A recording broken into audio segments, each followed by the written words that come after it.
मैं इस 10 दिवसीय कार्यशाला के 11वें तकनीकी सत्र में हार्दिक स्वागत एवं अभिनंदन करता हूं। आज इस 11वें तकनीकी सत्र में हमारे साथ प्रोफेसर अरविंद कुमार झा जी हमारे साथ विषय विशेषज्ञ के रूप में, रिसोर्स पर्सन के रूप में हैं। मैं उनका हमारे शिक्षण अधिगम केंद्र श्री लाल बहादुर शास्त्री राष्ट्रीय संस्कृत विश्वविद्यालय की ओर से हार्दिक स्वागत, अभिनंदन एवं वंदन करता हूं। A warm welcome to you, sir. Thank you. Professor Arvind Kumar Jha ji अभी वर्तमान में स्कूल ऑफ एजुकेशन बाबा साहब भीमराव अंबेडकर विश्वविद्यालय में डीन एंड हेड के पद पर कार्यरत हैं।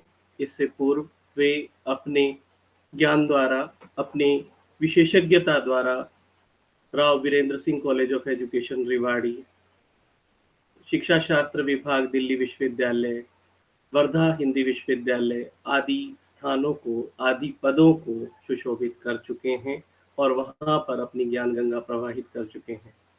आप न्याय के, गणित के और विभिन्न भाषाओं के ज्ञाता हैं। साथ ही साथ आप बड़ी सहजता से बड़े कठिन विषयों को समझाते हैं। आपके बहुत सारी पुस्तकें, 7 पुस्तकें आपके क्रेडिट में हैं। कई पुस्तकों में आपने अपने चैप्टर्स लिखे हैं। साथ ही साथ 50 से अधिक आपके रिसर्च पेपर पब्लिश्ड हैं। शोध के क्षेत्र में भी आपने अपने गहन अनुभव से प्रकाशमान ज्ञान प्रकाशित किया है। मैं आपका हार्दिक स्वागत एवं अभिनंदन करता हूं। आपका बायोडाटा काफ़ी बड़ा है, परंतु आपके बारे में केवल 4 लाइनें कहकर मैं जो है उसको सम अप करूंगा। जो है मैथिली, अंग्रेजी एवं हिंदी के गुणी, जो है न्याय, गणित एवं शिक्षा की त्रिवेणी, जिनको एक बार सुनने के बाद मन करता है सुनता जा, ऐसे हैं हमारे एकादश तकनीकी सत्र के resource person professor Arvind Jha. You are welcome sir, welcome. धन्यवाद जितेंद्र जी. So what I'll be doing before I'll make my PowerPoint presentation, I'll be talking about a little bit of in its historicity, in historical sense, that when and how narrative research became the part and parcel of qualitative research. And what I was saying in Hindi is this, that it's not a new phenomenon, it's a very old one, but unfortunately in India, the research in education, basically, it is highly dominated by quantitative research. See, I have nothing against quantitative research because my first discipline is mathematics. I understand its importance, and statistics, for mathematics people, it's a very, very small part of total mathematical understanding. So even my training is a purely initially, I remember in '94, when for the first time I was reading the book John W. Best, was purely quantitative point of view. But later on, when I entered into MPhil course, so one professor suggested me, Arvind, you have already studied mathematics and you know statistics. Why don't you want to explore the other areas of research? So I asked him, so you suggest me something. I said, it would be better if you study qualitative research. So my first encounter with the qualitative research started in 1994, right? And that time, you'll be surprised to know what I studied in qualitative research, only 5 research methodology, okay? And in the name of qualitative research, because one of the teachers was from the science background, physics, so I concentrated more on the scientific paradigm of research, and particularly the scientific paradigm which negates the dominant perspective of scientific paradigm of research. But anyway, I'm not going to enter into that. So what I'll be doing in coming 5 to 7 minutes or 10 minutes, I would like to mention to those people who have really contributed genuinely in the field of research, particularly from the perspective of narrative research. And definitely after that, I'll present my slides. So what happened? Narrative research started its journey as a narrative inquiry. Definitely, I'll talk about the inquiry and research also in late 1980s. And one of the pioneers' work was done by none other than Connelly and Clendenin. And Connelly and Clendenin came out with a groundbreaking research. I'll definitely mention the name of that, what was that.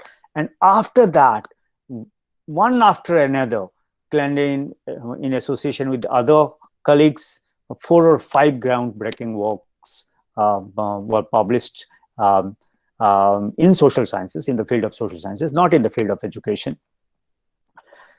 So this is one thing. Now, philosophically, if you'll ask me, that narrative inquiry is a closer to which philosophy, right? Because it's a very important to understand that, you know, different researchers in today's world have defined narrative inquiry from the different ontological and epistemological point of view, right? And that's why I'm saying this. So as far as the philosophy is concerned, it's a closer to Dewey's pragmatic philosophy.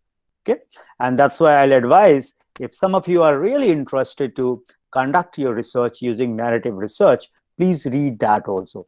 Of course, you all know Dewey was not the first person who talked about the pragmatic philosophy, basically somebody else. But yeah, the larger credit goes to him.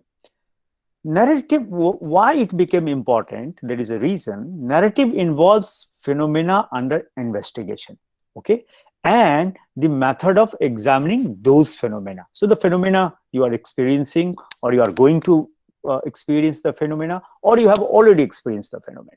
So, and that's why, I mean, I won't mind to say that the narrative inquiry, particularly from the research point of view and educational research point of view, narrative inquiry is rooted in Dewey's pragmatic philosophy. There is a wonderful work done in Argentina by Maria Cristina.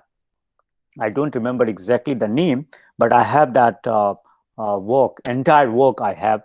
And it was narrative research into the possibilities of class-generated stories in English teacher education. You know, Argentina, it's a Latin American country, so Latin is the language, right? English is not, but English is taught there as a secondary language. Similarly, when I was talking about the Clandin work, he has written a book also on that, that is Handbook of Narrative Inquiry, Mapping a Methodology, and it was published a long way back, and again, it has been published in just 10 years back. But from the educational point of view, there is a very important work done by Jerome Bruner, those who know Bruner. Bruner was a psychoanalyst, then became the behaviorist, and in the fag end of his career, I have met Bruner when I was in, I had a chance in New York, 100th, story building. I had a chance to go to see him because I wanted to see Bruner, that how in one's life, the knowledge shift takes place. A man who started his journey as a psychoanalyst and then became the behaviorist and then became, the constructivist and, kept on changing. And now people know him as a social psychologist. And his famous work is A Life as Narrative. Please read that work. It was published way back in 1987. Then there are a number of work. But what is the essence of that? The essence is that experience is understood as a narrative phenomena. I repeat, friends, experience is understood as a narrative phenomena. जो कुछ मैंने कहा उसका थोड़ा संक्षिप्तीकरण हिंदी में करना चाहूंगा कि ये जो नैरेटिव रिसर्च जिसको आज कहते हैं, इसकी शुरुआत लेट 1980s में हो गई थी और एक पाथ ब्रेकिंग वर्क जो किया गया था वो कोनेली और क्लेंडिन के द्वारा किया गया था, जिसको ग्राउंड ब्रेकिंग रिसर्च कहते हैं, और वो 1990 में छपा था। उसके बाद क्लेंडिन ने एक के बाद एक कई वर्क पब्लिश किए। अगर आप थियोरेटिकली समझना चाहते हैं तो उसने एक किताब अभी 2007 में पब्लिश किया है, हैंडबुक ऑफ नैरेटिव इंक्वायरी, और उसको भी आप देख सकते हैं। लेकिन मैं चाहूंगा कि आप लोग जेरोम ब्रूनर के काम को पढ़ें, जिसमें है कि लाइफ एज नैरेटिव, बहुत अच्छा वर्क है। और नैरेटिव इंक्वायरी को किसी एक पर्सपेक्टिव में नहीं समझा जा सकता है, क्योंकि इसकी जो ऑन्टोलॉजिकल पोजीशन है और एपिस्टेमोलॉजिकल पोजीशन है वो अलग अलग है, और अलग अलग एपिस्टेमोलॉजिकल पोजीशन होने के आधार पे उसकी परिभाषाएं भी अलग अलग होंगी। अभी हम उसमें नहीं जा रहे हैं। और दूसरी बात, जो हम लोग जिसको प्रयोज्यवाद कहते हैं, नहीं, और अंग्रेजी में जिसको प्रैग्मेटिक या प्रैग्मेटिज्म कहते हैं, वो डीवी के वर्क से के बहुत क्लोज है, क्योंकि कहता है कि घटना मेरे लिए इंपॉर्टेंट है और मैं अपनी घटना, किसी भी घटना को जो मेरे जीवन में घटती है वो अपने तरीके से उसको देखता हूँ, दूसरा जब देखेगा तो दूसरे तरीके से देखेगा। इसलिए अगर मेरे जीवन से संबंधित करना है आपको, तो आपको क्या करना पड़ेगा, मुझसे पूछना पड़ेगा। For example, I know one of the author's, आप सब जानते होंगे उनका नाम, and she is Meenakshi Thapan, a professor of sociology at Delhi School of Economics. She has done one pioneer work जो कि ethnographic research कहलाती है, तो life at school, and I know her personally. I have spent some time with her also, and later on she was deputed in Department of Education, University of Delhi as a professor of sociology of education. तो मेरा ये कहना था कि जब आप interview कर रहे थे तो क्या उसके नैरेटिव्स को भी आपने देखा, क्योंकि स्कूल तो एक है नहीं, वो जे कृष्णमूर्ति के फिलॉसफी पे आधारित है, लेकिन क्या आपको लगता है कि वो फिलॉसफी जिस तरीके से एडवोकेट जे कृष्णमूर्ति ने किया उसी तरीके से वो विद्यालय चलते हैं, चाहे वो बनारस का हो या ऋषि वैली साउथ का हो? नहीं, ऐसा होता नहीं है। उन्हीं घटनाओं को, उन्हीं दर्शन को जब कोई एक व्यक्ति अपने दृष्टिकोण से देखने और समझने की कोशिश करता है तो बिल्कुल परिवर्तित होता है। तो अगर आप उसके स्टूडेंट को समझने की कोशिश कर रहे थे तो उसके स्टूडेंट को उसके नैरेटिव से समझा जाना चाहिए, ये मेरा स्टैंड पॉइंट है। हालांकि अब तक वैसा काम नहीं हुआ है एजुकेशन में, इसलिए मैं सजेस्ट करूंगा कि उसको भी आप पढ़ें और देखें कि उसी स्टडी को अगर आप नैरेटिव रिसर्च के माध्यम से करें तो आप कैसा करेंगे, राइट? ओके, उसी तरीके से कुछ और काम मैं आपको जानूंगा। एक और बड़ा ही फेमस काम है, कैथलीन कैसी का काम है, जो 1995 में पब्लिश हुआ है, the narrative research in education. Education के लोगों को ये खासकर पढ़ना चाहिए। अगर आप प्योर एक्सियोलॉजिकल पॉइंट ऑफ व्यू से नैरेटिव रिसर्च को पढ़ना चाहते हैं, जिसको वैल्यू रिसर्च कहते हैं, तो आप क्लैंडीन का ही काम है जो अभी 2 साल पहले पब्लिश हुआ है, 2018 में। उसका नाम है relational ethics in narrative inquiry. It's wonderful work. खैर, कुछ और बातें आपसे शेयर करते हुए सीधे प्रेजेंटेशन की ओर मैं जाऊंगा और ज्यादा वक्त नहीं लूंगा। तो जैसा कि मैंने कहा कि इसकी शुरुआत कब हुई, 1980s में हुई, और जो नैरेटोलॉजी के रूप में इसकी हिस्टोरिसिटी को अगर आप स्टडी करेंगे तो आपको पता चलेगा। And narrative research became a methodology for the study of phenomena in the social sciences in the late 1980s. एक तो ये बात मैं कहना चाह रहा था। Secondly, there are diverse definition of narrative research with the different ontological and epistemological commitments. You know, if my epistemological commitments is as absolutist, my definition will be completely different. If my epistemological commitment is constructivist, my definition of narrative will be completely different one.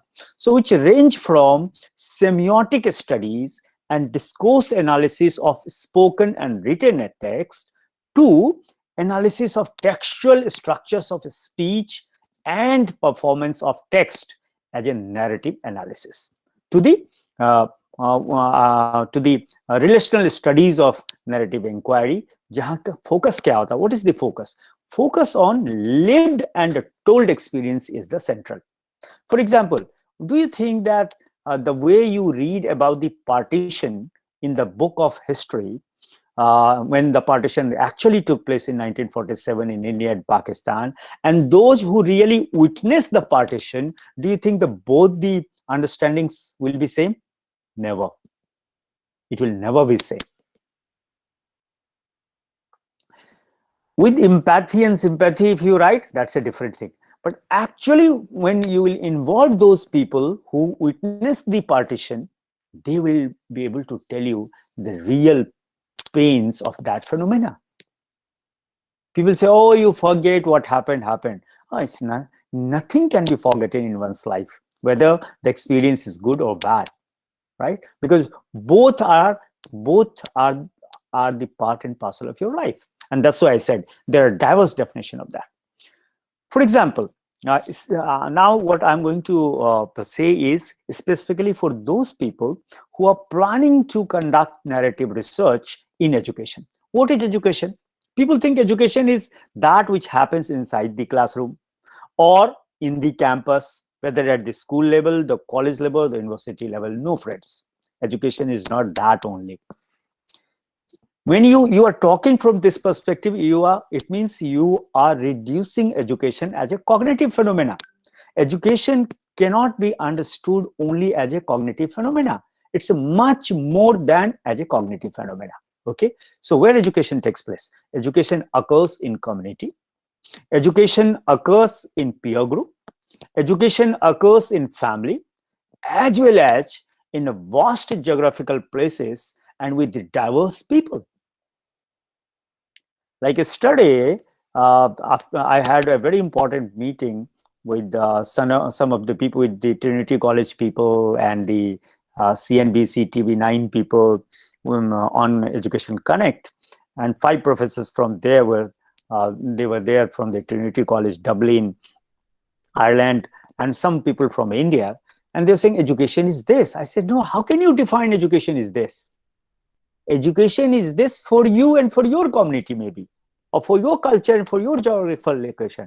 But education is not the same once you transcend all these things. जो शिक्षा है वो अब सिर्फ कक्षा के अंदर या कैंपस के अंदर घटने वाली घटना नहीं है. शिक्षा जो है वो केवल कॉग्निटिव फेनोमेना नहीं है, जिसमें संज्ञानात्मक वृद्धि ही शिक्षा नहीं है. नहीं, ब्लूम साहब ने तो इनको 3 पक्ष को लिया भी है कि कॉग्निटिव, अफेक्टिव एंड साइकोमोटर. मैं कहता हूं इसके बियॉन्ड है. इवन जो कॉग्निटिव फेनोमेना है वो सिर्फ ब्रेन का फेनोमेना नहीं है, वो एक सोशल फेनोमेना है. इसलिए शिक्षा कम्युनिटी में भी होता है, पीयर ग्रुप में भी, फैमिली में भी, ज्योग्राफिकल लोकेशन में भी, और वो ट्रांसेंड करता है एक से दूसरे बाउंड्री में. So this way of thinking का मैं क्यों ऐसा बोला और इसका क्या इम्प्लीकेशन है? This way of thinking speaks to our understanding of education as a reflective of, I repeat, as a reflective of intergenerational linkages, number 1, and inclusive of anticipated future events, places, and context. So all these things will matter. Like yesterday, one of the faculty from the engineering department, I was speaking on another platform in the morning for the engineers, said, sir, we want to bring change in the syllabus. और उन्होंने कहा कि electric engineering में मेरा specialisation जो है वो switch and gear है, और स्विच और एंड गियर के 3 नए अब फॉर्म्स आ गए हैं, लेकिन सिलेबस में नहीं है, तो हम कैसे अटेंड करें? हमने कहा यू शुड, क्लास में आपको उसको करने से तो कोई नहीं रोकता है ना. तो अब चीजें कैसे बदल रही हैं, कैसे हम उसको चेंज करें, ये भी देखना है. So this is one thing. Second, education attends carefully to the larger social, cultural, linguistic, familial, and institutional narratives. I repeat, education attends carefully to the larger social, cultural, linguistic, familial, and institutional narratives in which schooling or the college or the university education occur. So while still the debate is ongoing about the ways to engage in narrative research, researchers do agree that narrative research is the study of experience. इसलिए short में कहूंगा, जब आप किसी मनुष्य के अनुभव को, किसी इंस्टीट्यूशन के अनुभव को, या किसी जो घटना घटी है या घटने वाली है उसके अनुभव के अध्ययन करना चाहते हैं, तो आपको नैरेटिव रिसर्च करना चाहिए. ये मैं कहना चाह रहा था. Why? Because for narrative inquiries, experience is the sole entity of research. जो दुनिया का कोई भी संख्या, दुनिया का कोई भी स्टैटिस्टिक्स नहीं समझ सकता है, और ये मैं गणित के छात्र होने के नाते बखूबी समझता हूं. So therefore, for narrative inquiry, experience is the stories that people live and tell over time in different places and in diverse and unfolding relationships. Okay? और इसीलिए मैंने 2 लोगों को कोट किया कि जो डीवी का काम तो 1938 में आ गया था, 1940 के अराउंड आ चुका था, और कॉनेली एंड क्लेंडिन का काम 1990 में आया. अब देखिए कितना अंतर है, लगभग 50 साल का अंतर है. उसी फिलॉसफी को जब रिसर्च के टूल में बदलना का हुआ तो क्या हुआ? So they noted that experience is understood as narrative phenomena. I again repeat, experience is understood as narrative phenomena.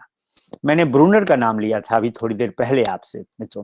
Brunner का जो 1987 का वर्क है वो बहुत ही कमाल का वर्क है, और मुझे लगता है कि हमें पढ़ना चाहिए। मैं बार बार रिसर्च को या असिस्टेंट प्रोफेसर लोगों को भी यही कहता हूं कि अगर आपकी स्टडी नहीं है तो आप अपने तर्क का निर्माण नहीं कर पाएंगे।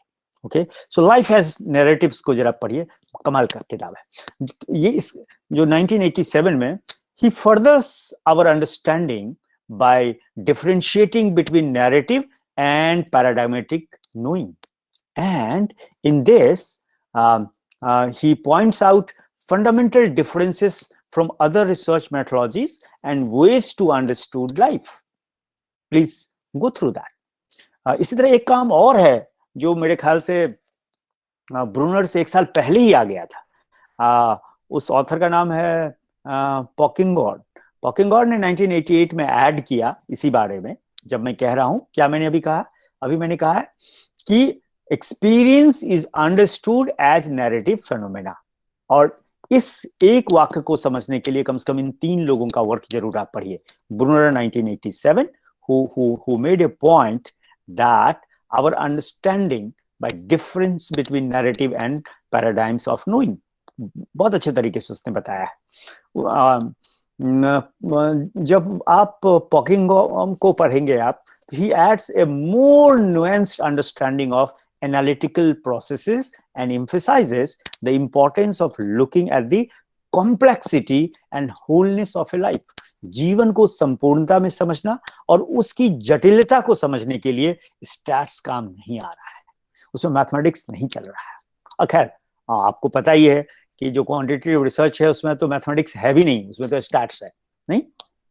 सो since that time many scholars work have come out, such as एक और वर्क मैं सलाह दूंगा आपको पढ़ने के लिए, रोजियक का वर्क। रोजियक ने 2013 में पब्लिश किया है अपने वर्क को। क्लैंडीन का एक और वर्क जो 2007 में आया था। These two people have articulated that there is a strong link to pragmatist tradition, and they have situated narrative traditions more clearly in epistemological and ontological ways. अभी मैं सोचता हूं कि नेक्स्ट लेक्चर जब मैं करूंगा तो नैरेटिव इंक्वायरी को प्योरली इसी 2 स्टैंड से बताने की कोशिश करूंगा कि कैसे किया जाए। So concepts of relational ethics were first made central in Clandine and Colonialist, जो मैंने कहा कि अभी भी 2000 में पब्लिश हुआ था, and they were developed further। अभी 2 साल पहले 2018 में जो किताब आई है वो बहुत ही कमाल की किताब आई है। अगर आप एक्सोलॉजिकल पॉइंट ऑफ व्यू से नैरेटिव रिसर्च को समझना चाहते हैं तो जरूर देखिए। मॉरिस ने भी पब्लिश किया है। And they all have differentiating 2 things. क्या? Thinking with from thinking about. I repeat, thinking with from thinking about stories as a central aspects. इसलिए थिंकिंग विद स्टोरीज कैसे डिफरेंट होता है थिंकिंग अबाउट स्टोरीज। खैर मुझे लगता है कि मैंने 10 मिनट ज्यादा टाइम ले लिया भूमिका बांधने में ही। तो अब मैं क्या करूंगा कि मैं अपना प्रेजेंटेशन करना चाहूंगा और उस प्रेजेंटेशन को स्लाइड्स के थ्रू करना चाहूंगा, ताकि मैं बहुत ज्यादा एक हिस्टोरिसिटी में ना चला जाऊं या उसकी किसी और चीज में नहीं चला जाऊं। Now I will be very very pin pointed instead of quoting from this research or that research and giving you the examples. If you are interested, definitely, if time will permit, I'll give you more concrete examples of the research which have been conducted. Please read yourself. You all are learned people. And then maybe jointly we'll develop our own style and own ways of narrative research, right? Well, I always say narrative research की थोड़ी सी झलक आपको मेरी इस किताब में मिलेगी। And this is the book जिसको मैं खुद पढ़ा जब मैं स्टूडेंट था, क्योंकि मैंने जब पढ़ा ये किताब सिर्फ जॉन डब्ल्यू बेस्ट के नाम से मिलती थी इंडिया में, और हमारे बाद के जनरेशन ने जिन लोगों ने पढ़ा इसी किताब को वो बेस्ट और कान के नाम से मिली। और अब मेरे बाद के जनरेशन यानी न्यूअर जनरेशन, अभी 2 साल 3 साल पहले ही आई ये किताब, जो पढ़ेंगे वो इसमें पढ़ेंगे। तो इसमें हमने कोशिश की है कि क्यों ये आवश्यकता है कि आप रिसर्च जो एजुकेशन में जो लोग खासकर करते हैं वो थोड़ा सा डिफरेंट होके सोचें। और इस बुक का तो मैं बहुत आभारी हूँ, क्योंकि इसी बुक को पढ़ने के बाद मुझे जूनियर रिसर्च फेलोशिप मिली थी।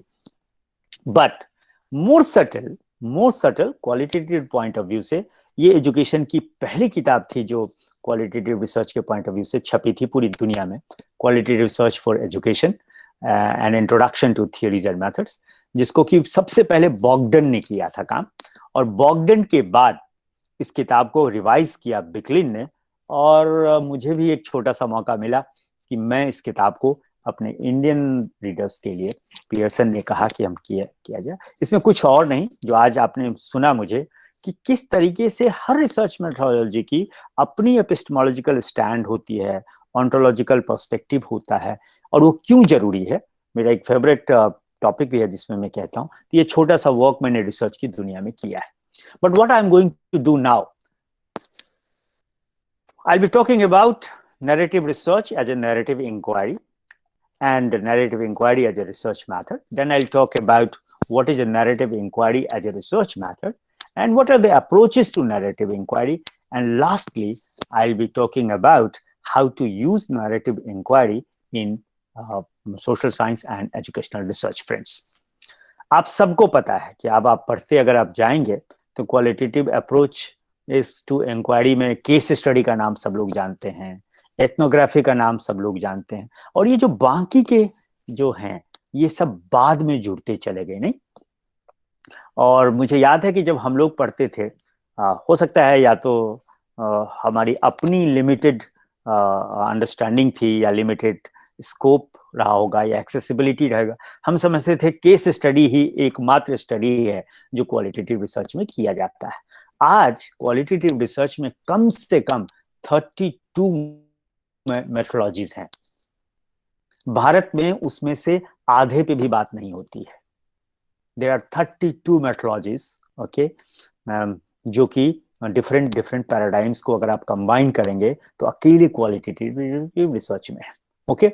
बट बाद में ये सब जुड़ते गए, जिसमें और केस स्टडीज के बाद एजुकेशन के लोगों ने एथनोग्राफी को लिया, जो कि एक बेसिकली एंथ्रोपोलॉजिकल रिसर्च है। और एंथ्रोपोलॉजिकल ये रिसर्च सबसे पहले एक सोशियोलॉजिस्ट ने किया था, जब उसने गियाना के उसमें किया था। खैर हम नहीं जाएंगे। बाद में जुड़ा नैरेटिव, फेनोमेनोलॉजी, ग्राउंडेड थियरी, ये सब कुछ कहते हैं। जैसे जो लोग कहते हैं कि ग्राउंडेड थियरी अपने आप में कोई थियरी ही नहीं होती है, और उसका पर्पस भी थियरी नहीं है। लेकिन मैंने देखा है कुछ किताब में लिखा हुआ है कि ग्राउंडेड थियरी का मतलब है थियरी को बनाना।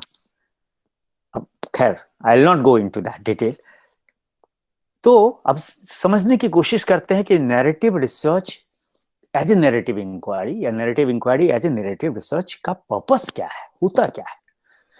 It is to establish purposes, number 1, to describe the processes, number 2, and to provide a convincing rationale for narrative modes of knowing. तो narrative inquiry करने का सबसे बड़ा जो उद्देश्य है मित्रों, वो है कि नैरेटिव तरीके से क्या हम किसी चीज को जान सकते हैं। और किसी चीज को जब मैं यहां कह रहा हूं तो वो होगा कि क्या किसी अनुभव को नैरेटिव के रूप में जाना जा सकता है या नहीं। इसलिए पहला काम ये नहीं होता है कि नैरेटिव रिसर्च करना आप शुरू कर देते हैं। No, you have to establish the purposes, you have to describe the processes that you are going to follow and provide a convincing rationale for narrative modes of knowing. Okay, number 1. Number 2, narrative modes of interpreting. कि मैं interpret करना चाहता हूं but not statistical, not in terms of mean, median or mode, not in terms of measure of dispersion, जहां पे आप average deviation लेते हैं या क्वार्टाइल डेविएशन लेते हैं या स्टैंडर्ड डेविएशन लेते हैं वगैरह वगैरह। No, neither in terms of correlation, और कोरिलेशन के वेरियस शेड्स हैं आपको पता है। नो, या एनकोबा, एमएनकोबा, नो। क्या हम किसी घटना को, किसी अनुभव को, किसी भी चीज को जानने के लिए जब हम उसका इंटरप्रिटेशन करें तो narrative mode of interpretation possible है। और अंत में क्या narrative mode of researching possible है। And that's why my first point is before you that narrative inquiry, the purpose of narrative is to establish the purpose itself, to describe the processes itself, and provide a convincing rationale for narrative modes of knowing, narrative modes of interpreting, and narrative modes of researching. Until unless either ontologically or epistemologically you are convinced कि हाँ ऐसा किया जा सकता है, आपको नहीं करना चाहिए. क्यों? क्योंकि रिसर्च एक तरीके से एपिस्टेमिक कन्विक्शन का भी सवाल होता है, ये सिर्फ मेथोडोलॉजी का सवाल नहीं है. Number one. Number two, it has a unique capacity. Now question arises, why I'm advocating for narrative research through narrative inquiry? Because it has a unique capacity to fathom the essence of human experiences, जिसको मैं भूमिका बांधते हुए आपके समक्ष रख चुका हूं ऑलरेडी, कि अगर मनुष्य के अनुभव के एसेंस को, सिर्फ अनुभव को नहीं, अनुभव के एसेंस को अगर समझना है, उसकी गहराई को अगर मापना है, उसकी गहराई को समझना है, तो अगर कोई एक मेथोडोलॉजी जो सबसे ज्यादा पावरफुल है वो है नैरेटिव इंक्वायरी, जो नैरेटिव रिसर्च में हम लोग बात करते हैं. ओके, थोड़ा सा और, मैंने जॉन डेवी का नाम लिया था. जरा अगर आप जॉन डेवी का की रिसर्च अंडरस्टैंडिंग आप पढ़ेंगे, अमेरिका का मुझे लगता है कि एकमात्र एजुकेशनिस्ट है. बेसिकली तो फिलोसफी का आदमी था, लेकिन बाद में लोग इसको एजुकेशन, क्योंकि इसने एजुकेशन को अपना डिसिप्लिन बनाया, तो इतना किसी ने नहीं लिखा है जितना इसने लिखा है. किसी ने ही, दुनिया के किसी ऑथर ने आज तक एजुकेशन के फील्ड में नहीं लिखा जितना जॉन डेवी ने लिखा है. और देखिए जॉन डेवी रिसर्च के बारे में क्या कहते हैं. John Dewey asserts that the ultimate aim of research is the study of human experience. अब इस पर्सपेक्टिव में अगर आप रिसर्च करेंगे तो आप मुझे बताइए कि दुनिया का कौन सा नंबर मनुष्य के अनुभव को पकड़ सकता है, क्योंकि उसकी बड़ी लिमिटेड स्कोप है, बहुत ही लिमिटेड है. और इसीलिए मैं जॉन डेवी को कोट करना यहाँ पसंद करूंगा कि John Dewey has asserted time and again that the ultimate aim of research is the study of human experience. मुझे ताज्जुब होता है ये देख के कि सब लोगों के सिलेबस में जम्मू कश्मीर से लेके कन्याकुमारी तक जॉन डेवी है नहीं, लेकिन रिसर्च की जब बात होगी तो जॉन डब्ल्यू बेस्ट को हम कोट करेंगे नहीं, क्रैसवेल को कोट करते हैं. अरे पायनियर थिंकर को कोट करो कि वो रिसर्च की क्या समझ रखता है.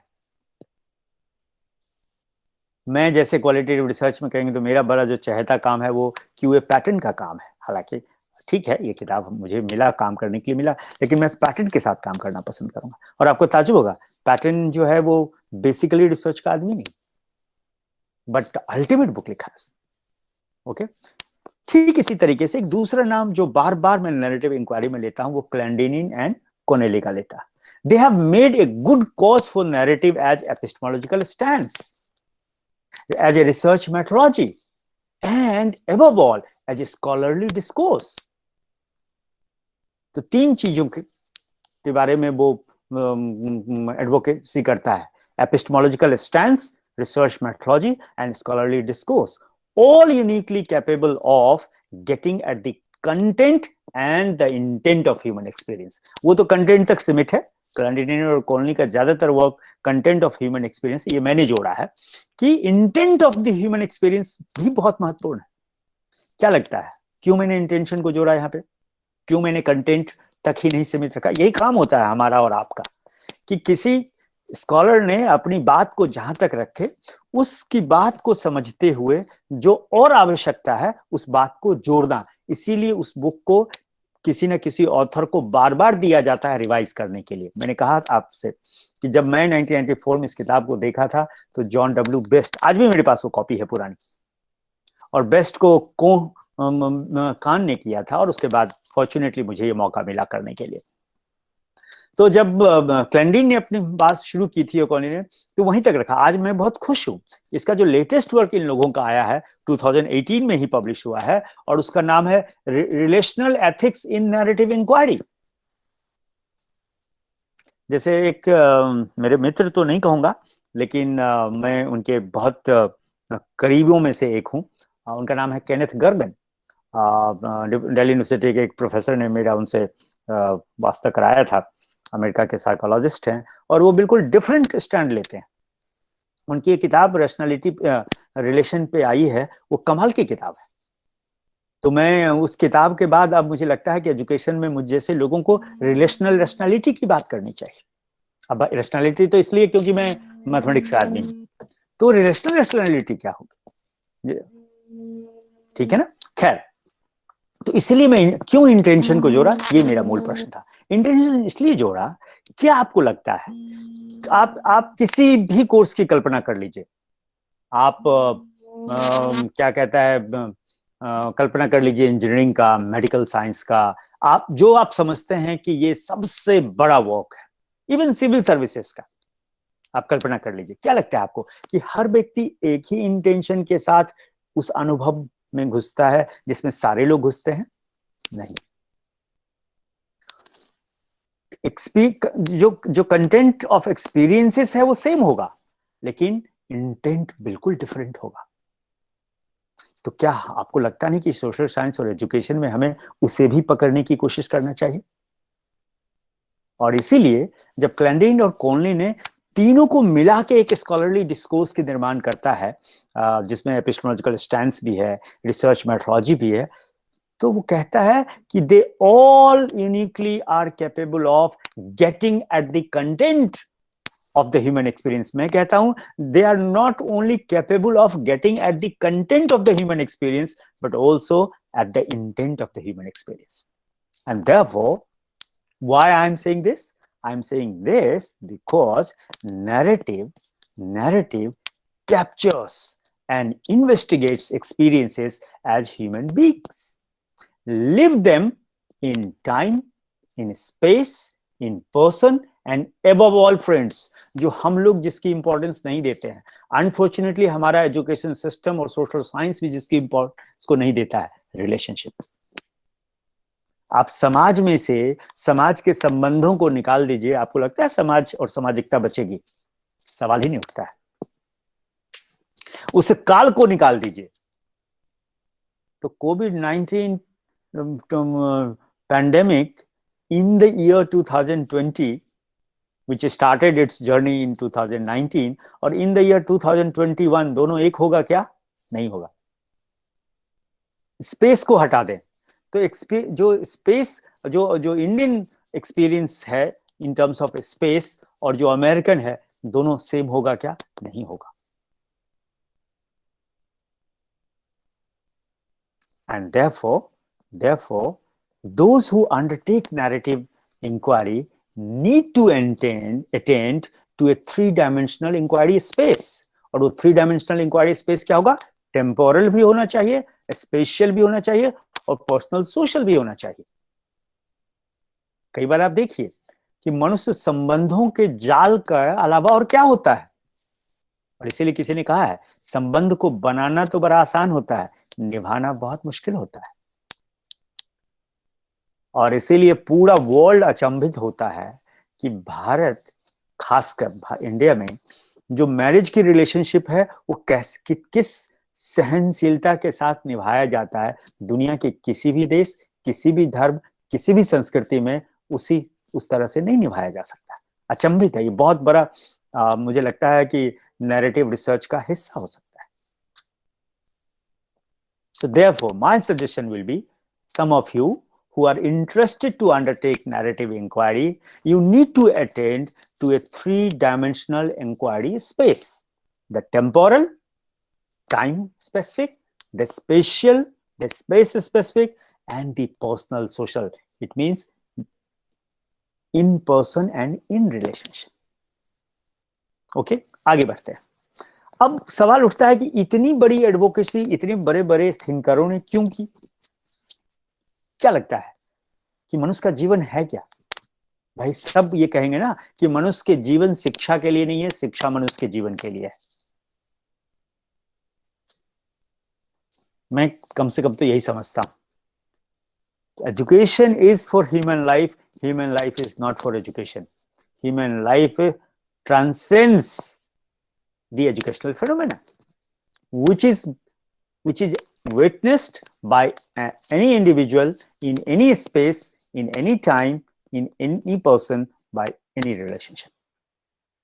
वो इसलिए क्योंकि इन तमाम थिंकरों का ये मानना है कि मनुष्य का जीवन कुछ और नहीं है, मनुष्य का जीवन उसकी कहानियों का ही तो जोड़ है। और वो जो कहानी बुनता है अपने लिए, जब वो बाल्यावस्था में होता है, देखिए उसकी कहानी कितनी डिफरेंट होती है। जब वही मनुष्य किशोरावस्था में, चाहे मेल हो, फीमेल हो या ट्रांसजेंडर हो, जब वहां पहुंचता है, उसकी कहानी कितनी अलग हो जाती है। और वही जब एडल्ट लाइफ में जुड़ता है तो उसकी कहानी और अलग होती है। और जब बिल्कुल सैचुरेशन पे जुड़ता है, भारतीय संस्कृति में जिसको कहा गया कि अब वानप्रस्थ की स्थिति आने वाली है, जब आप सब कुछ जी लेते हैं, उसके बाद जो जी रहे होते हैं, जिस कहानी को गढ़ रहे होते हैं, तो वो जीवन कुछ अलग होता है। तो लोगों ने कहा, तमाम इन थिंकरों ने कहा है कि human lives are woven of narratives, इसलिए मेरा जीवन मेरे नैरेटिव के अलावा कोई नहीं है। जो लोग एडवोकेट करते हैं आजकल कि नैरेटिव को तो ऐसा कर दिया गया है कि कंस्ट्रक्ट कर दिया गया, हाँ, मेरा जीवन ही कंस्ट्रक्टेड है, तो मेरे जीवन की कहानी कंस्ट्रक्टेड क्यों नहीं होगी? अभी किसी प्लेटफॉर्म पे पॉलिटिकल साइंटिस्ट के बीच में था और वो लोग बात कर रहे थे इसी पे, तो हमने कहा, उन्होंने एक स्टेटमेंट दे दिया उनमें से कुछ स्कॉलर्स ने कि नहीं, ये तो कंस्ट्रक्टेड नैरेटिव है। मैंने कहा everything is constructed. Why the political theories today will not accept deconstruction?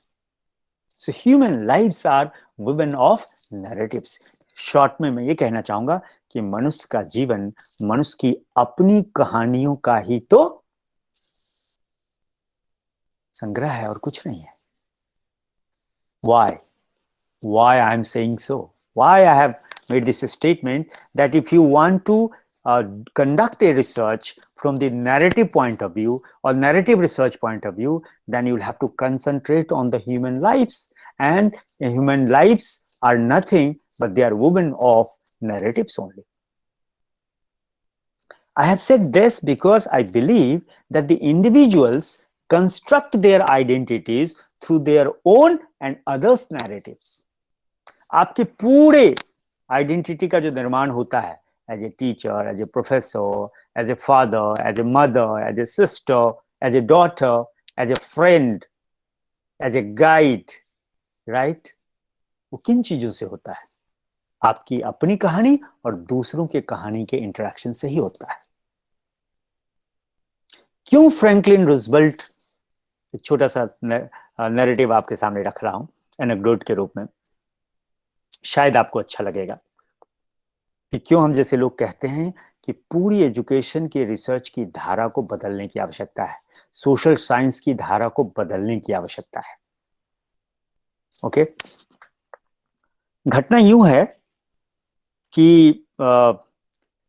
एक टीचर अमेरिका में व्हाइट हाउस क्या होता है और कैसे होता है वो पढ़ा रही थी, और उस क्लास में 25 से 30 बच्चे, इतना ही होता है उनके क्लास में, 20, 22, 23, 30 से ज्यादा नहीं होता है, 30 मैक्सिमम। तो एक बच्चे ने हाथ उठाया और कहा कि excuse me ma'am, why don't you show us White House, why are you teaching about White House? उस टीचर ने अपनी डायरी में लिखा है, इससे पहले उसको किसी ने नहीं कहा। Don't worry, for all people who understands only English, I'll narrate it in English also later on.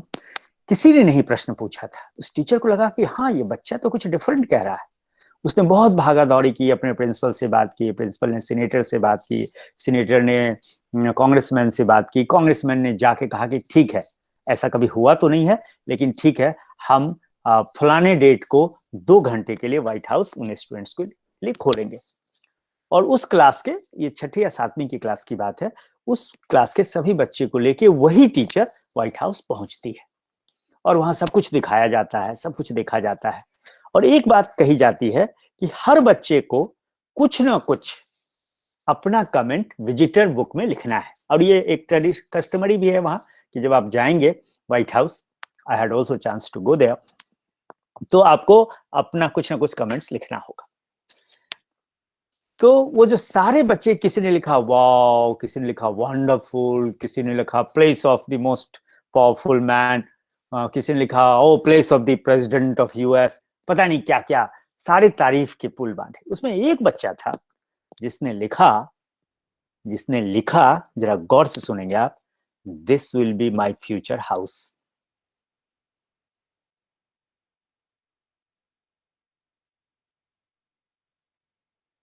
क्यों लिखा उस बच्चे ने? और मैं ये भी बता दूं आपको, जिसने ये लिखा वो सच में राष्ट्रपति बना। So friends, for the people who are from South India, those who had difficulty to understand my Hindi, I would like to explain. It's a real story of US classroom. A teacher was teaching, how White House looks like. And one of the students asked, ma'am, why don't you show us how White House looks like? Why are you teaching about White House? And the teacher made an effort. And finally, that teacher, along with all the 30 students, made a visit to White House.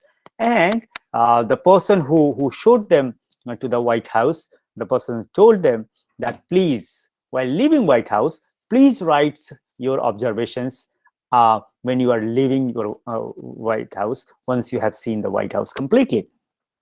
So every child wrote in a different way. Somebody wrote wonderful, somebody wrote awe, somebody wrote an awe, etc., etc. There was one child who wrote, this will be my future house. And as the narrative says, that child became the president of United States of America. And now I'm disclosing the name of the person. The person was none other than Franklin Roosevelt. See the same phenomena. Everybody witnessed. Each child, 30 child witnessed the same phenomena. But this child was so overwhelmed, he decided that I have to, this has to be my future house. And that's why I advocate that human lives are nothing, but human lives are woven of narratives. Okay, number one. Now, in previous slides, I talked about that if you really wants to conduct your research using narrative research, and particularly narrative inquiry, then you have to undertake narrative inquiry in three-dimensional inquiry space. What were those? Temporal, spatial, and personal social, that is a relationship. So now, for 5 minutes, I would like to talk about the time aspects. Amita जी, मैं ये जानना चाहूंगा कि 1 बजे खत्म करना है ना मुझे? Yes. Okay. So I'll cut it short. So I'll now slightly move faster.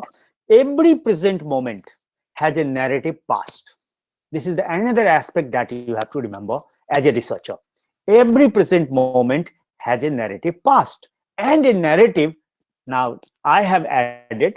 So whenever I'll revise this book, and I'll be revising my narrative research and narrative inquiry, I'm going to revise this. Every present moment has a narrative past and a narrative future possibility also. इसलिए आज जो आप कहानी गढ़ते हैं, वो कहानी आज ही नहीं खत्म हो जाती है, वो कहानी भविष्य की कहानियों का आधार बनता है. So you'll have to remember that. Social phenomena become a converging point for individual, for collective, and for cultural narratives as well. Why we Indians claim in the world that this is the land which has invented the concept of the zero. This is the land which has given the concept of zero to the world. Because the concept of zero, if it was given by Aryabhatta only, then it's a culture, it's the part of our cultural narratives. It's not only a part of mathematical and numerical narrative. So narrative inquiry amplifies the voices that may have otherwise remained silent. उन आवाजों को ये जगह देता है अपने research में जो आवाज चुप हो जाती है. और आपको पता होगा कि हम क्वेश्चनर में किन प्रश्नों का उत्तर देते हैं. उन्हीं प्रश्नों का उत्तर देते हैं जो एथिकली एंड मॉरली समाज में एक्सेप्टेबल है. जो एथिकली और मॉरली समाज में एक्सेप्टेबल नहीं है, उस प्रश्न का उत्तर क्वेश्चनर में रिटन फॉर्म में दुनिया का कोई व्यक्ति नहीं देता है। ये रिसर्च हुआ है। लेकिन मजबूरी है हमारी, तो हम क्वेश्चनर ही यूज करते हैं। इसके बहुत सारे नैरेटिव मेरे पास हैं, लेकिन समय कम है, इसलिए मैं उन डिटेल को आपके साथ नहीं शेयर करा। सो as far as the narrative inquiry as a methodology is concerned, it is a methodology in which the researcher attempts to illuminate the meanings of personal stories and the events. उसकी जो personal meaning है उसको explore करने की कोशिश करता है। और यहाँ पे मैं कोट करना चाहूंगा ब्रूनर को। ब्रूनर ने कहा है कि narrative is A mode of thinking. Narrative could be a mode of knowing. And why? Because it is an expression of culture's storehouse of knowledge. इसलिए देखिए हम दुनिया की हर संस्कृति में और हमारी संस्कृति में भी बच्चे को जब वो बोलना ठीक से नहीं जानता है, जब वो लिख नहीं सकता है, सोच नहीं सकता है, हमारी जो ओल्ड जनरेशन के चाहे वो ग्रैंडफादर हैं या ग्रैंड मदर हैं, व्हाट डू दे डू? वो कहानी सुनाते हैं उससे। इसका मतलब कहानी में ताकत है ना, तभी तो सुनाया जाता है। तो कहानी का उपयोग मनुष्य को शिक्षित करने के लिए क्यों नहीं किया जा सकता? मनुष्य के संबंधों को जानने के लिए क्यों नहीं किया जा सकता? उनके अनुभवों को, एसेंस को पकड़ने के लिए क्यों नहीं किया जा सकता है? और तो और कहें, शोध करने के लिए क्यों नहीं किया जा सकता है? अगर मैं एजुकेशन से एक एग्जांपल लूं कि teachers knowledge and understanding of school and classroom practices is stored in narratives and discourse about practice is often in narrative form, friends. Vidyanivas Mishra ji की एक किताब है, हालांकि वो लेक्चर है बेसिकली, लेकिन पढ़नी चाहिए उस किताब को। अध्यापन एक भारतीय दृष्टि थी, जिसमें गोरखपुर विश्वविद्यालय के एक किसी कॉलेज के एक प्रोफेसर, एक लेक्चरर की कहानी है, जिसपे ये उसके प्रिंसिपल ने चार्ज लगाया कि वो कभी लेता ही नहीं है अटेंडेंस, और इसीलिए ये प्रोफेसर बनने लायक नहीं है। और अंग्रेज का जमाना था, तो वहां से यूनिवर्सिटी, कलकत्ता यूनिवर्सिटी से एफिलिएटेड होगी, तो वहां से इंक्वायरी करने के लिए अंग्रेज की टीम आए। और जब उनसे पूछा कि आप क्यों नहीं लेते हैं ऐसा, तो कहा कि देखिए, आप इंक्वायरी करने से पहले एक बार मैं क्या करता हूं कक्षा में, वो आइए देखने के लिए। तो लिखा है विद्यानिवास मिश्र ने उसमें कि उसमें उन्होंने कहा कि मेरे गुरु के गुरु ने ये स्टोरी मुझे बताई। यानी उनके विद्यानिवास मिश्र के गुरु थे पंडित गंगानाथ झा, जिनको अंग्रेजों ने सर की उपाधि दी थी, और सभी दर्शन के जो ओरिजिनल टेक्स्ट हैं उसका उन्होंने इंग्लिश में ट्रांसलेशन भी किया है। इलाहाबाद में प्रोफेसर थे। तो उनको कोट करते हुए लिखते हैं, जब उन अंग्रेजों ने देखा उनके, तो उन्होंने देखा कि क्लास में तो जगह ही नहीं है, लोग खिड़की पे, दरवाजे पे सब खड़े हैं उनकी क्लास को सुनने के लिए। आज वो हमारे नैरेटिव का हिस्सा है, वो हमारे टीचर को मोटिवेट करने के लिए नैरेटिव फॉर्म में दिया जाना चाहिए।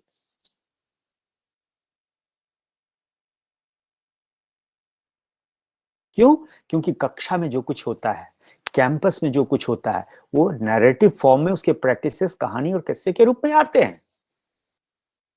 So the inquiry focuses on mediated action, number one, and it is a qualitative and interpretive in nature. And therefore, अगर आप short में मुझसे कहेंगे, what is a narrative inquiry? It is storytelling. अब स्टोरी टेलिंग क्या क्या हो सकता है जिसका आपको अध्ययन करना पड़ेगा नैरेटिव रिसर्च में? ऑटोबायोग्राफिकल हो सकता है, बायोग्राफिकल हो सकता है, टेस्टिमोनियल हो सकता है, और इन एनी अदर फॉर्म हो सकता है। जरूरी नहीं है। कुछ लोग लैंग्वेज में नैरेटिव इंक्वायरी का मतलब सिर्फ समझते हैं कि जो लोगों ने बोला या जो लोगों ने लिखा वही नैरेटिव इंक्वायरी होती है। नहीं, ऐसा नहीं है। Narrative is spoken, narrative is written, narrative is a visual story, and it can be presented in various discursive formats, and it serves multiple purposes and can be approached in diverse analytical and interpretive ways. और अब अगर आप जरा story को गौर से आप करेंगे, तो जैसे सोल को मुझे समझना है और इंडियन पॉइंट ऑफ व्यू से मुझे समझना है। मान लीजिए मैं स्टडी कर रहा हूँ, नैरेटिव इंक्वायरी कर रहा हूँ, the concept of soul in Indian mythology और Indian ethos and Indian culture, तो आपको किसकी कहानी करना पड़ेगा? यम और नचिकेता के जो डायलॉग हैं, जरा गौर से उसको देखिए, उसकी कॉम्प्लेक्सिटी को समझेंगे तभी समझ पाएंगे.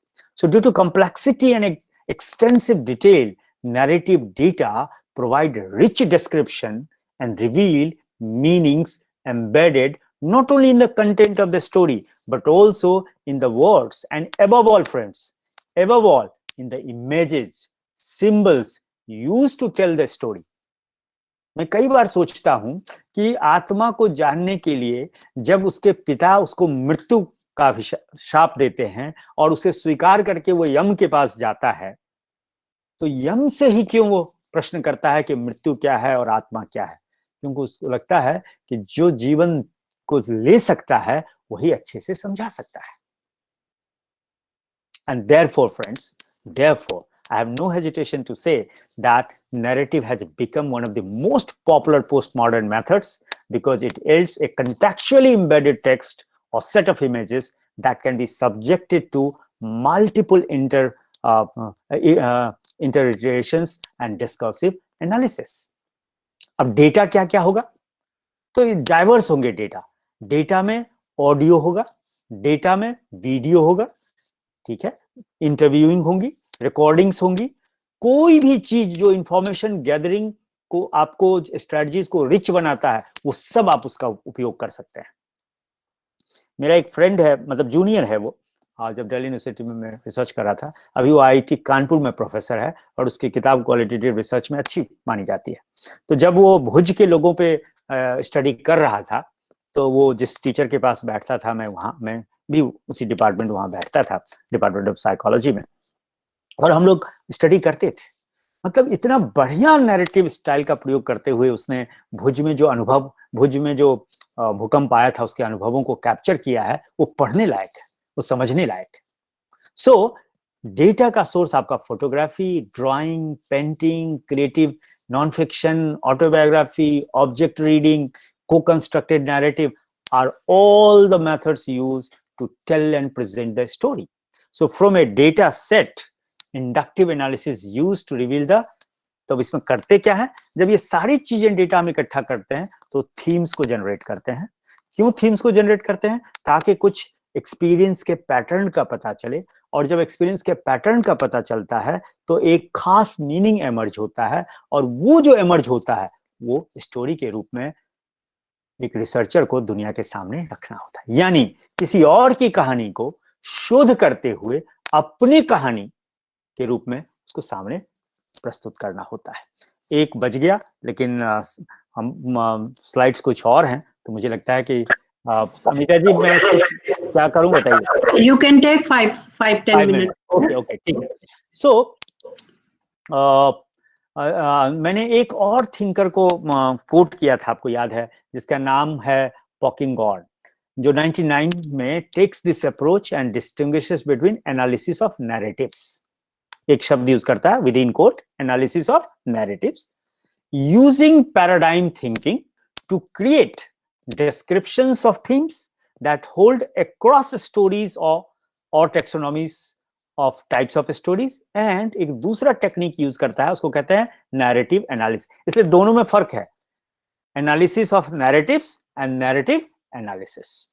ठीक है, इन विच रिसर्चर्स, तो एनालिसिस ऑफ नैरेटिव में क्या करता है, क्या यूज करते हैं हम लोग, पैराडाइम थिंकिंग को यूज करते हैं to create descriptions of themes, कि थीम को कैसे डिस्क्राइब किया जाता है, दैट होल्ड अक्रॉस स्टोरीज और the taxonomies of types of stories. अब ठीक इसका उल्टा नैरेटिव एनालिसिस में हम क्या करते हैं, तो पॉकिंगॉर्न ने लिखा है कि in narrative analysis researchers collect descriptions of events, collect descriptions of happenings, and then configure them into a story using a plot line. हम कहते हैं ना, कोई फिल्म देखते हैं, यार फिल्म तो अच्छी थी लेकिन प्लॉट लाइन इसका बड़ा ही कमजोर था. कई बार आप जरा ठीक से सोचिएगा, जिस 3 घंटे में आप पर्दे पे फिल्म को देखते हैं, वो क्या सच में कहानी है क्या उसमें? कहानी तो है ही नहीं. क्या सच में उसमें कोई प्लॉट होती है क्या? नहीं होती है. जो एंड रिजल्ट है वो तो कुछ सेट्स का कलेक्शन होता है, लेकिन उस सेट्स का कलेक्शन इस तरीके से दिखाया जाता है कि आपको कहानी के रूप में एमर्ज होती है, अगर वो लाइव उसको शूट ना किया गया हो. right? Anyway, so a second approach is, तो पहला अप्रोच तो ये है analysis of narratives or narrative of analysis. A second approach is to emphasize the variety of forms found in narrative research practice. जैसा कि मैंने कहा, biographical study हो सकता है, life story हो सकता है, oral story हो सकता है। अब 3 मिनट में मैं जरा प्रोसीजर की बात कर लूं। पहला है to determine, I'm going to talk about the procedures for conducting narrative research. The first procedure is to determine if the research problem or the research question best fits narrative research or not. जरूरी नहीं है कि हर चीज का study कर लो और एक ही तरीके से कर लो। ये आपको सबसे पहले डिटरमिन करना होगा कि जो आपका रिसर्च प्रॉब्लम है या जो रिसर्च क्वेश्चंस को आप एक्सप्लोर कर रहे हैं वो इसके लिए सुटेबल है या नहीं है। Second, select one or more individuals who have stories or life experience to tell and spend considerable time with them gathering their stories through multiple types of information. इसलिए एक या दो लोगों को, मान लीजिए मैं ये अनुभव करना चाहता हूं कि कोई बच्चा जब फेल होता है तो वो आत्महत्या क्यों करता है, तो क्या करना पड़ेगा आपको कि आपको आपके सैंपल में किसकी स्टोरी पढ़नी पड़ेगी, किसकी कहानी को समझनी पड़ेगी, जो बच्चे फेल हुए हैं, और उनके साथ समय बिताना होगा कि फेल होने के बाद मनुष्य किस किस तरह के पेन से गुजरता है। नहीं, कुछ लोगों के लिए सामान्य सी बात है, अरे फेल हो गए तो हो गए। नहीं, कुछ लोग उस फेल को एकदम नहीं एक्सेप्ट कर पाते हैं और वो कहते हैं कि बेहतर है कि मैं लाइफ को खत्म कर लूं। तो इन दोनों के बीच में ऐसा क्या घटता है, आपको लगता नहीं कि साइकोलॉजिस्ट को, हम एजुकेशनिस्ट को इससे समझना चाहिए? क्यों एजुकेशन इतना नपुंसक है, इतना वीक है कि वो हमारे छात्रों को नहीं समझा पाता है कि nothing is more important than your life. इसलिए मैंने बिल्कुल नैरेटिव चेंज कर दिया है। My life is not for my education, my education is for my life. तीसरा जो प्रोसीजर है वो है collect the information about the context of these stories. उनकी कहानियों को इकट्ठा करिए। And you as a narrative researcher must situate individual stories within participants' personal experiences, within their culture and their historical context, मतलब time and space। और तब चौथे number पे आपको क्या करना है, you have to analyze the participants' stories and then re-story them into a framework that makes sense। और सेंस क्या, रिसर्च के पॉइंट ऑफ व्यू से, नॉट सेंस कि वो कहानी सिर्फ कहानी बन के रह जाए। जैसे जब कोई भी फिल्म प्रोड्यूसर कहानी बनाता है तो ये नहीं कहता है कि वो कहानी कहानी बन के रह जाए, वो कहानी को फिल्म बन जाना चाहिए जो कुछ शॉट्स का कलेक्शन है बस, और कुछ नहीं है। कुछ एक्टर्स खड़े हैं, कुछ एंगल से शॉट्स लिए जाते हैं, एडिटिंग की जाती है, बस यही प्रेजेंटेशन है। लेकिन वो कहानी के रूप में दिखे, वो प्लॉट के रूप में दिखे, वो एक मैसेज के रूप में दिखे, बहुत टफ टास्क होता है। So you as a researcher will have to analyze the participants' stories and then re-story them into a framework that makes sense. Now, what is this restoring is all about?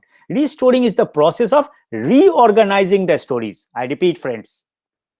Restoring is the process of reorganizing the stories. उन कहानी को फिर से reorganize करना है, जो research के point of view से मीनिंगफुल बनना है, कहानी के पॉइंट ऑफ व्यू से नहीं केवल, into some general type of framework. Last, collaborate with participants by actively involving them in the research। की उनसे आप शेयर करिए, क्या कि देखिए मैंने जो लिखा है यही आप महसूस किया था, आपने कुछ छूट तो नहीं गया है, या कुछ और तो मुझे नहीं ऐड करना चाहिए, वगैरह वगैरह। एनीवे, ये एक स्टेप्स है कि कंडक्टिंग नैरेटिव रिसर्च को कैसे कंडक्ट किया जाता है। 7 स्टेप्स हैं, मैं स्लाइड्स शेयर कर लूंगा, इसको फिर से कहने की जरूरत नहीं है, और ये इसी का डिस्क्रिप्शन है। I am not going to do that friends.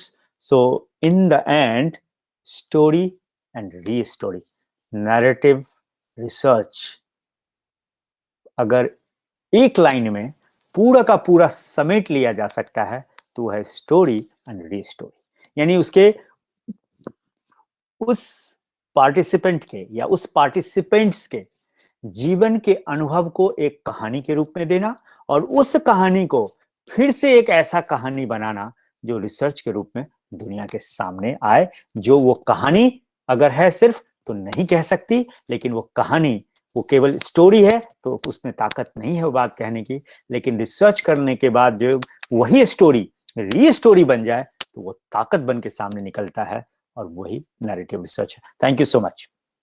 धन्यवाद सर, आपको सुनना हमेशा ही एक सुखद अनुभव होता है। आपका सर बहुत बहुत आभार, आपने हमें वर्णनात्मक शोध के विभिन्न पक्षों से अवगत कराया और स्टोरी री स्टोरी के माध्यम से हमें अपनी बात को रखने में सक्षम बनाने के लिए हम आपका बहुत बहुत आभार व्यक्त